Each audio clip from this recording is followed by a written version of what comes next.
আমরা মাদারবোর্ড ওই করছি এটা নিয়ে খুশি থাকি। এটা মাদারবোর্ডের সমস্যা ছিল।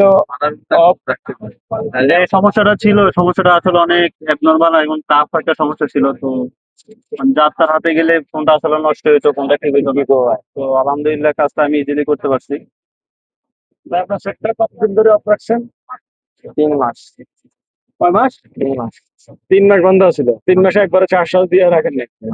তো মূলত ভিডিওটা করার কারণ টপিক হচ্ছে এটা যে আপনাদের ফোনের, যারা ফোনের ডিসপ্লে নষ্ট হয়ে গেছে ফেলে রাখবেন বা পরবর্তীতে ঠিক করবেন, তারা ডিসপ্লেটার সেটটা মোটামুটি 2-1 দিন পর পর 100% চার্জ করে রাখবেন, যাতে করে ডিভাইসটা নষ্ট না হয়।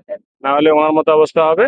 ওনার ছেলের একটা বাজেট ছিল, একটা আমাদের পেজে নক দিছিল যে ওনার ডিসপ্লেটা কত টাকা লাগবে, ডিসপ্লেটা চেঞ্জ করবে। তো ডিসপ্লেটা চেঞ্জ করতে এসে দেখে যে ওনার বাজেট মানে আনফরচুনেটলি বেড়ে গেছে। তো এই বিষয়গুলোর জন্য আজকে তো সবাই ভালো থাকবেন, সুস্থ থাকবেন, দোয়া করবেন, আর পিক্সেল ফোন নষ্ট হলে আমাদের কাছে নিয়ে আসবেন।